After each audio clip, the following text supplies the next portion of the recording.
Okay, so today, again, a reminder, unit test is going to be a week from Friday on April 21st over topic 6B. This is the second quest. Oh, lovely.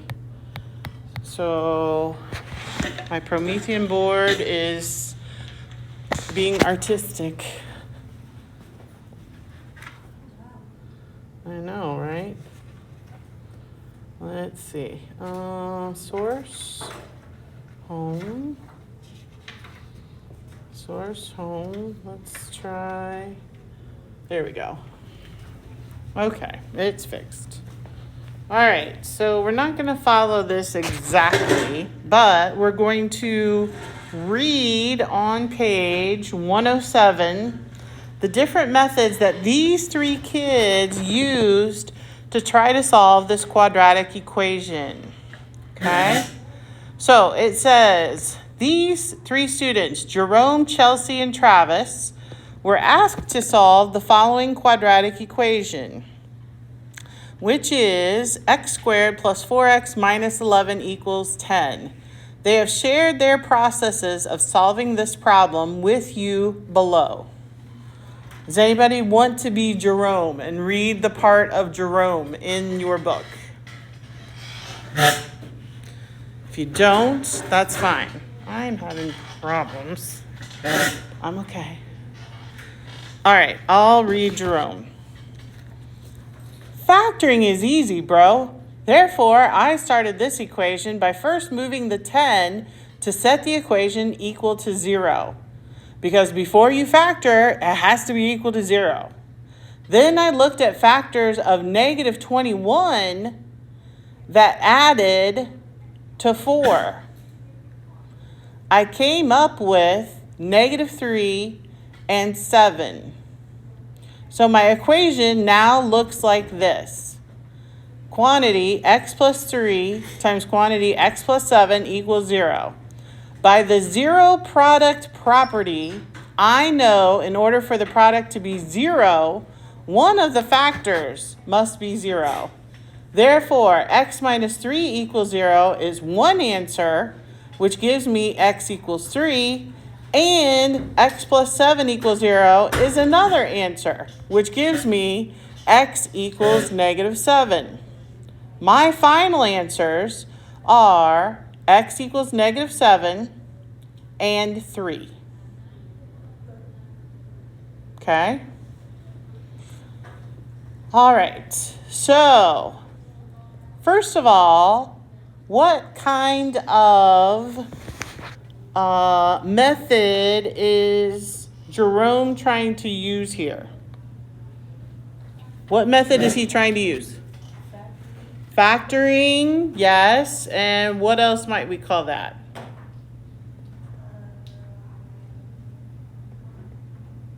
Factoring and what? Xbox? Kind of? Okay. So take a look at what he said. Go back and look at this. Move the 10. Set the equation. Looked at factors negative 21 that added to 4. Came up with negative 3 and 7. Is his method correct? Is his method, this is Jerome, is his method correct? Based on what he has said.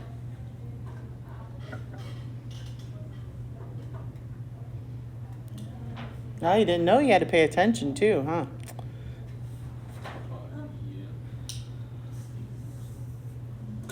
Jalen says yes. What do you guys think?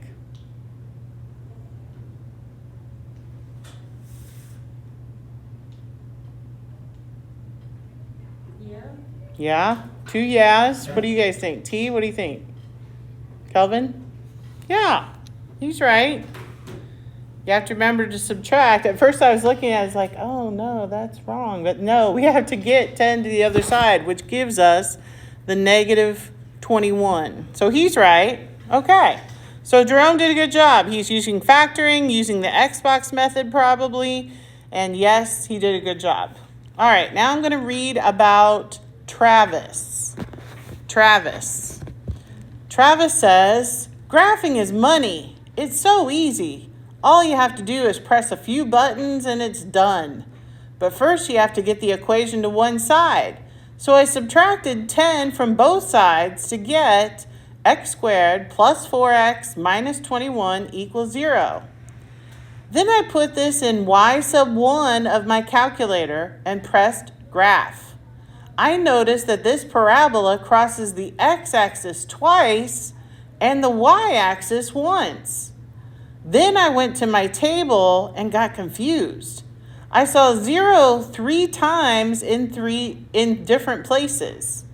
When x equals 7, -7, and when y equals -21. So I guess there are 3 answers. -21, -7, and 3. But I am not sure. Okay, so that is Travis. So what method of solving this quadratic did Travis use?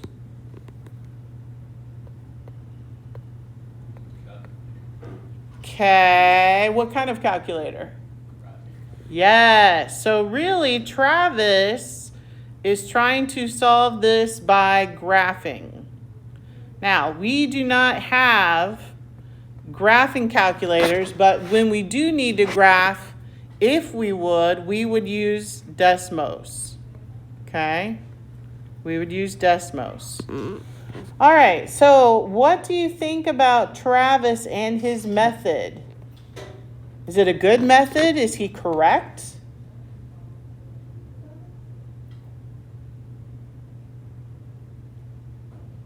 Jalen says, what does Jalen say? I don't think so because of -21, but using graphing calculators. Okay. So he's like, he used a graphing calculator and he got -21, but he got 3 answers. Is that what you said? Or did I say that? I'm saying, like, I think it is, but, like, because of -21, I don't know how a graphing calculator works, so. Okay.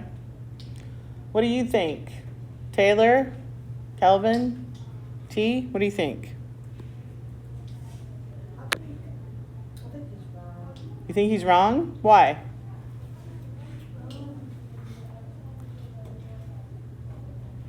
Like you were saying, but it's like 3 answers. It's like, Okay. He did get 3 answers. And what kind of a equation is this? It is a quadratic. How many answers should we get? We should get 2. So the fact that he got 3 is a little suspicious. If you look back in what I read, what is the third 0 that he's talking about? What is the third 0 that he's talking about? Say it again. -21. Right. And what is that? Can somebody add you back in? What is this third 0 where we say y equals -21?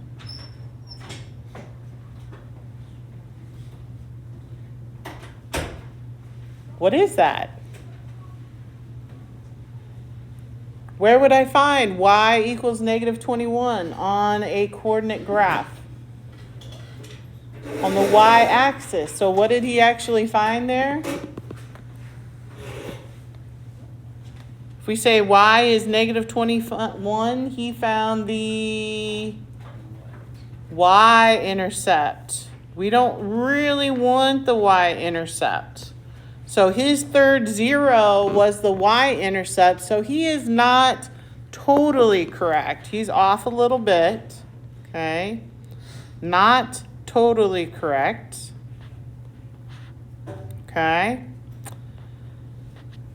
But he did find the other 2, right? By looking at his graph, he just wasn't absolutely sure where the zeros were that he was supposed to find, okay? And then we have Chelsea. let me read about Chelsea. We're on page 107. Says, I really need to work on completing the square. I get some of the ideas, but need practice. So I tried this problem by completing the square. To start, I got everything to one side. Then I regrouped my terms and left spaces for the little square, the ones. I was going to add in. I figured out that I needed 4 to complete my square. So I added 4 and subtracted 4 to keep balance. So now I have quantity x squared plus 4x plus 4 and quantity minus 21 minus 4 equals 0. I simplified this too. Then I started to solve by adding 25 to both sides to get quantity x plus 2 and quantity squared minus 25 equals 0. Now, take the square root of both sides to get x plus 2 equals 5 and x plus 2 equals negative 5. Solving both of these gives me, oh, that's not written well. Gives me, and so my two answers are 3 and negative 7. Okay. So Chelsea, what method is she trying to solve this quadratic equation by?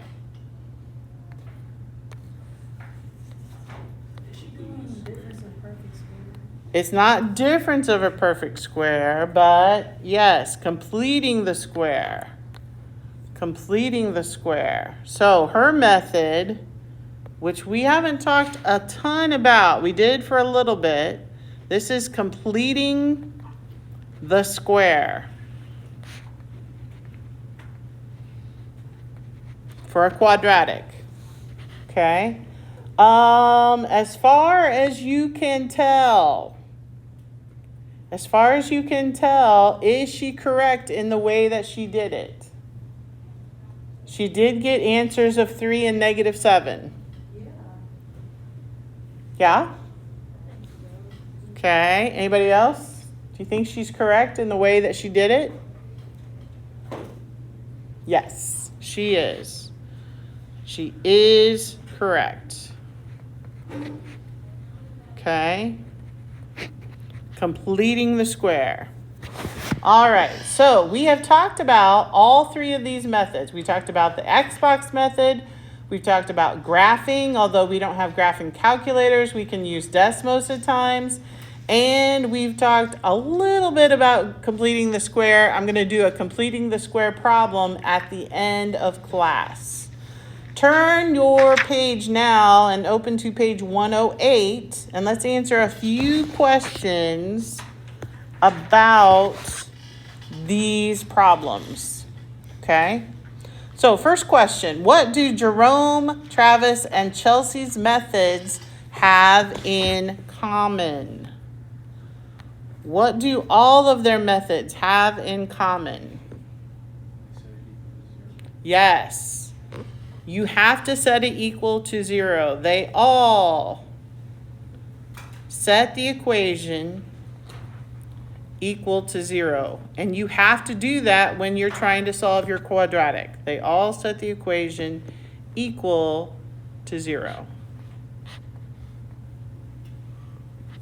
So they were all correct in doing that. Number 2 says, are the 3 students correct in their reasoning? No. Who was correct and who was not? Travis was incorrect. Although he was close, he was partially correct. And Jerome and Chelsea were correct.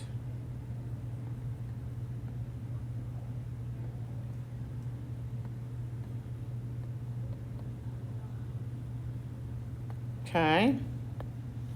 Any questions about those first two answers?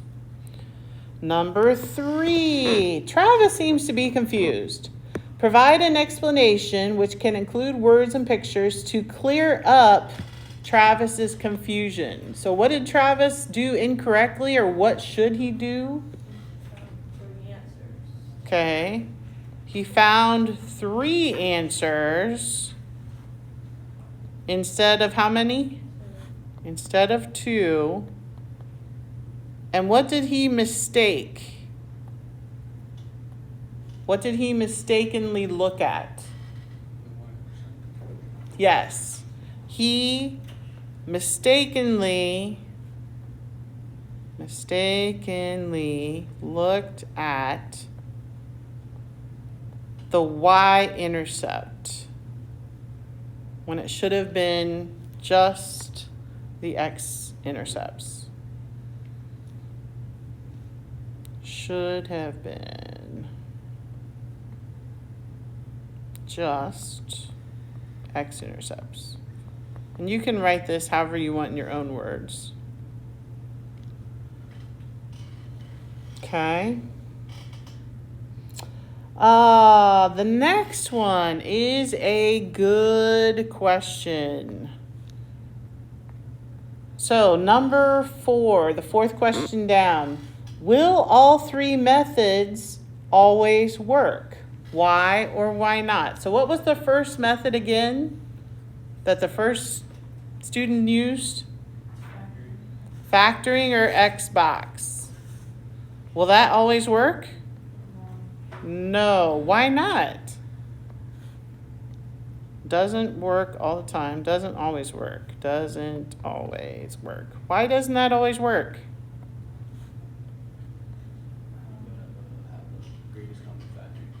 You don't have to have a greatest common factor, but you do have to have numbers that work to give you factors that add up to a sum of another one. Okay? Doesn't always work. Need to have factors that correctly add to another number.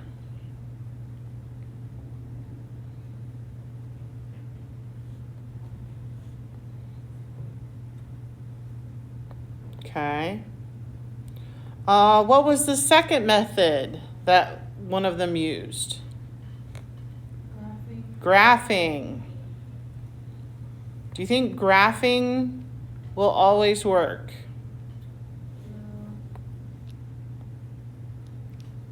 No? Yes. Instead of just like a high number and a low number, it's like. You would graph on that? I wouldn't. But do you think we could? Technically, yes.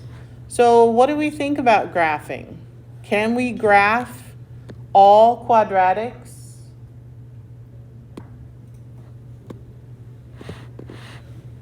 What do we think?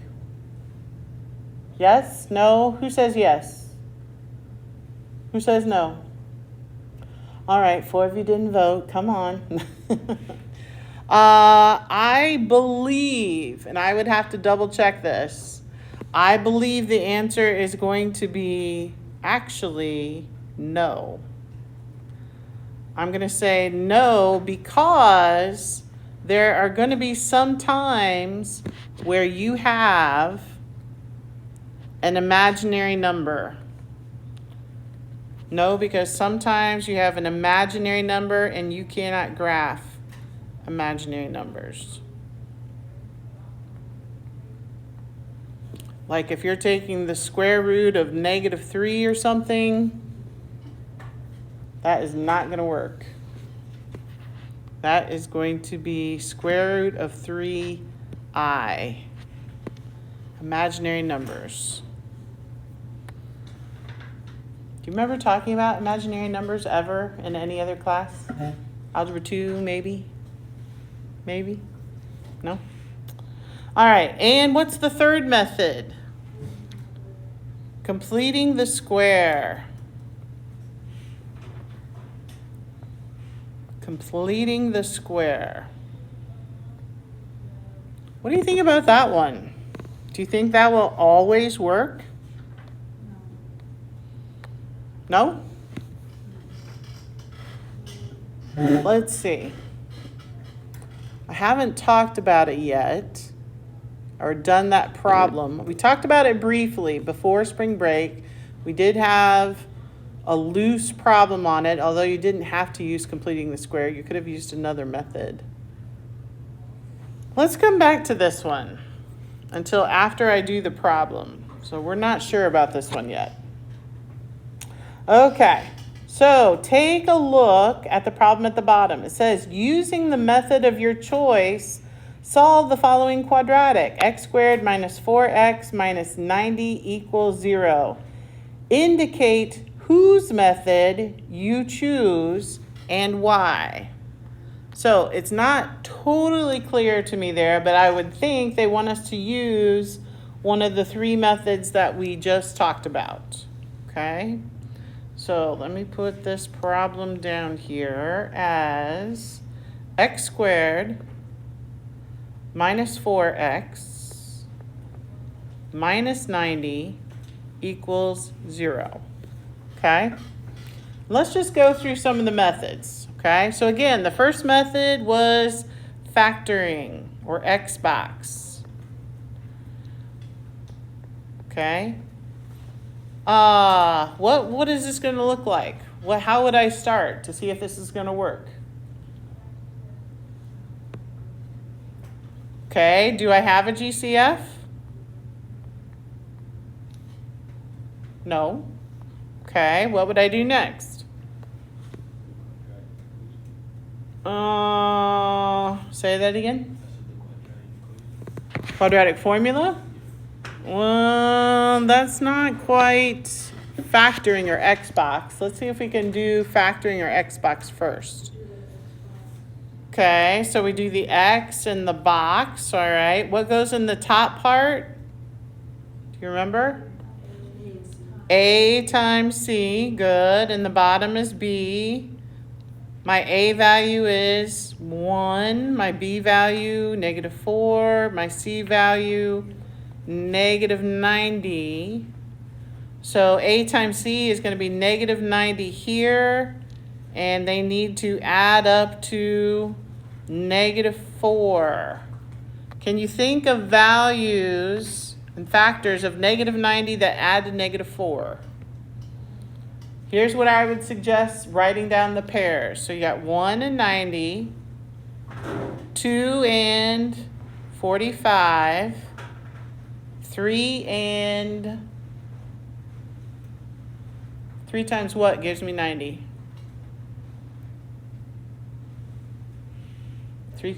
3 times 30, 4 is not divisible. How about 5? 5 times what? Is it 18? Okay. 6 and 15. Does that add up to -4? No. 7, no. 8, no. 9 and 10. Do any of those add up to a -4, even if I would put one of them negative?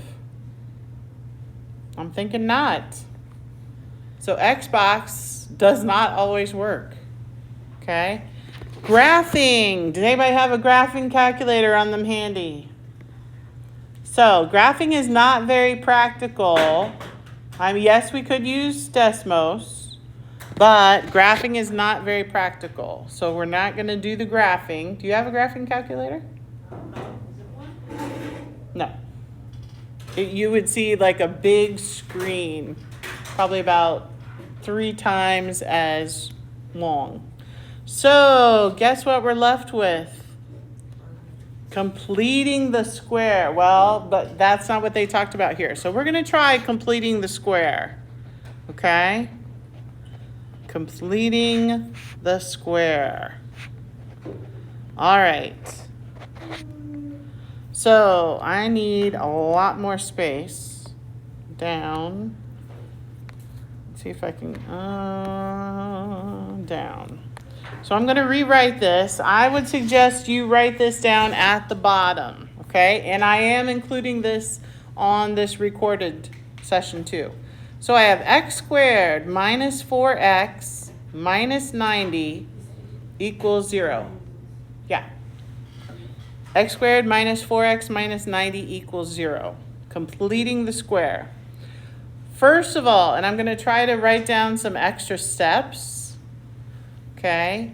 You are going to move your C value. Move the C value away from your A and your B.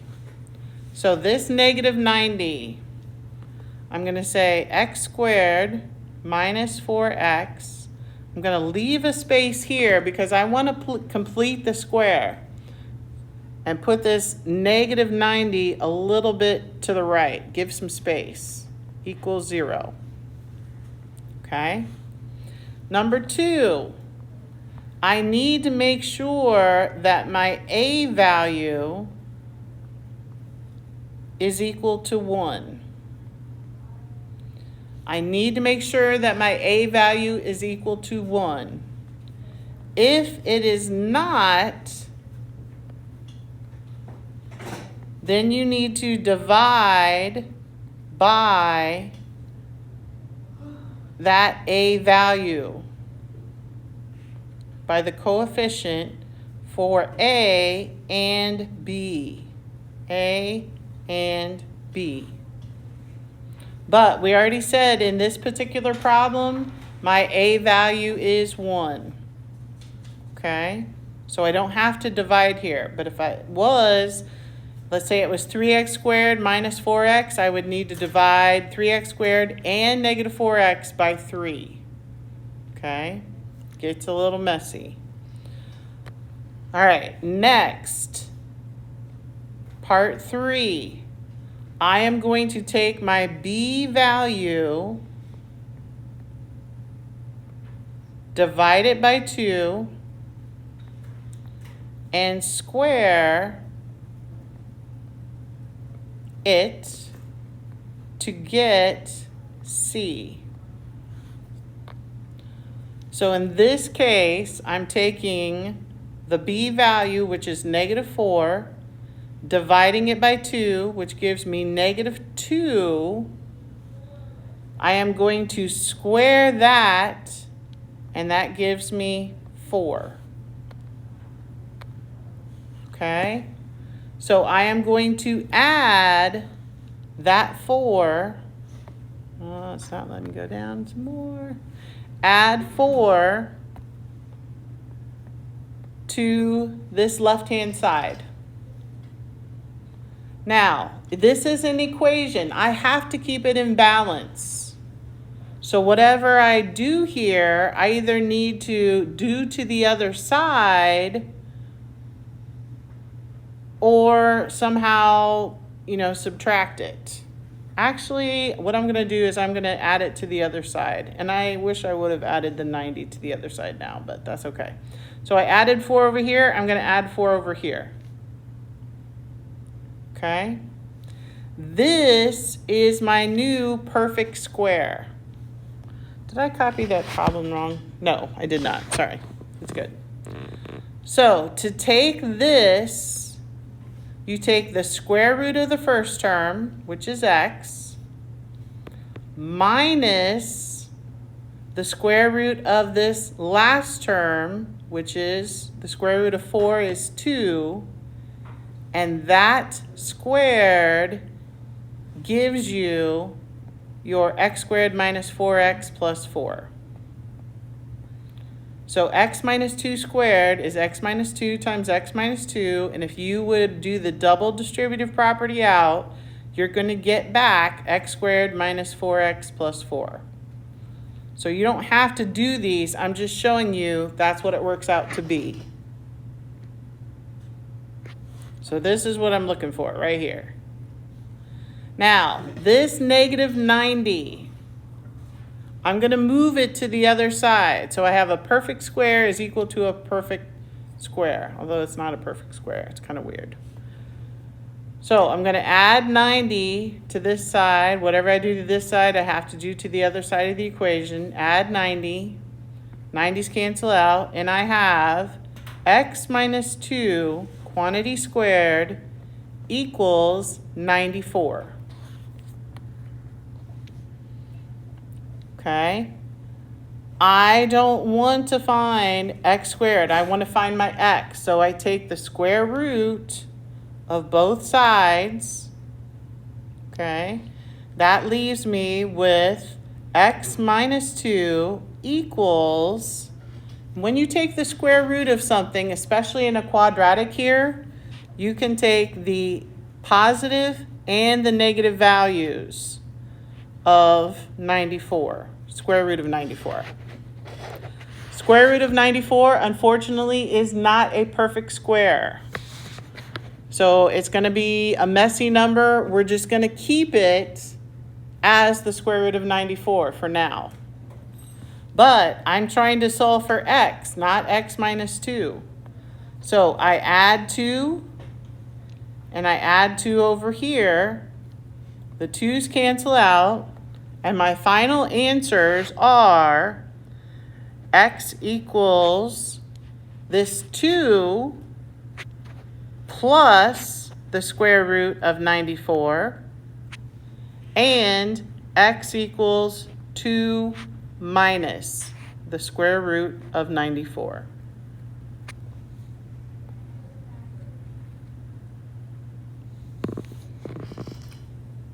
So there is your answer.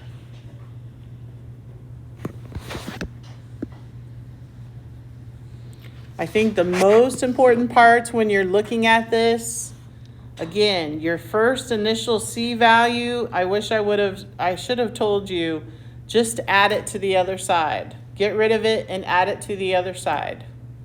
Okay?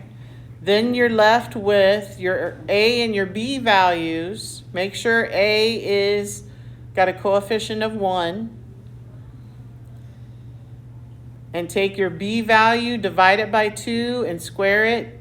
That gives you your new C value. That's going to end up being a perfect square. And what you do on this side, by subtracting 4, adding 4, we need to add 4 to the other side. Okay? Then you've got your binomial squared equals some number. Take the square root, take the square root. If it's not a perfect square, like the square root of 94 was not, you can leave it in that form, or you could change it to a decimal. Leaving it in this method, in this manner, is more precise. Because anytime you have to round, that makes it less precise. Make sure you solve for x, not the x minus 2, so add 2 to both sides, and that gives you your answer. Now, do you know what 2 plus the square root of 94 is? And 2 minus the square root of 94? No, I don't know, but we could get a close answer if we substituted that in. But that is completing the square. Okay. So that is all the notes that we have for today. Homework, we do have homework. It is on Canvas. And it is incorrect up here. It should be topic 6, homework 8, which goes along with page 109 in your book. So you can use page 109 in your book as kind of scratch paper or use that to help you. But it is topic 6, homework 8. Okay?